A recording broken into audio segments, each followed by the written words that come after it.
August আর 15 আগস্টের পর ছাত্র জনতার উন্মাদনা মুখর আরে ওটিরা লাইভে শেখ হাসিনার কথা বলার ঘোষণা আসার পরই বঙ্গবন্ধুর ধানমন্ডি 32 নম্বরের বাসা গুড়িয়ে ফেলা নিয়ে সরব হয়ে ওঠে সামাজিক যোগাযোগ মাধ্যম। এরপরই পুরো এলাকা হয়ে যায় লোকে লোকারণ্য। ফ্যাসিবাদী শক্তি আবারও যেন দেশকে অস্থিতিশীল করতে না পারে, সেজন্যই এই অবস্থান জানিয়েছেন বিক্ষুব্ধ।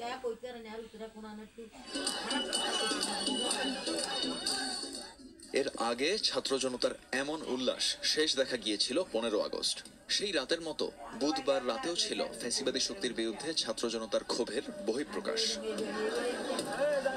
সেই ফিল আবার নিতে আসছে, 5 আগস্টের ফিল এখনো পাচ্ছি। আবার মনে হচ্ছে নতুন কিছু, আবার নতুন কিছু হবে সামনে।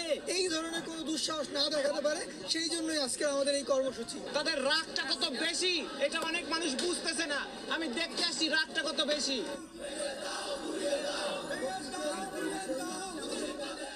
লং মার্চ টু ধানমন্ডি 32 নামের কর্মসূচি ঘোষণা করা হয়েছে আগেই। শাহবাগ থেকে ছাত্রদের একটি মিছিল এগোতে থাকে ধানমন্ডি 32 নম্বরে শেখ পরিবারের বাসস্থানের দিকে।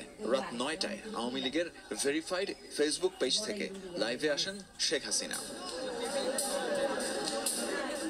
ঠিক সেই সময় ধানমন্ডি 32 নম্বরের বাসস্থান গড়িয়ে দেওয়ার প্রসঙ্গে সরগরম হয়ে ওঠে ফেসবুক। তবে সন্ধ্যা থেকেই ছাত্র জনতারা ভিড় করতে থাকে সেখানে। স্বৈরাচারকে সারা জীবনের জন্য এই দেশ থেকে বিদায় করতে চাই, কারণ আমরা এই দেশে 16-18 কোটি মানুষকে দেখাতে চাই ভবিষ্যতে কোনো স্বৈরাচারের জন্ম যদি বাংলাদেশে হয় তাহলে তার অবস্থা এমন হবে। এখান থেকে হুক্কা হুয়া চলবে না। আমি এখানে এসে অত্যন্ত আনন্দিত এবং কতদিন বাঁচবো জানি না। স্বৈরাচারের বাড়ি থেকে একটা ইট নিয়ে যাইতেছি, এবং স্বৈরাচারের জনকের বাড়ি, কারণ এখান থেকেই শেখ মুজিব বাকশাল কায়েম করেছিল।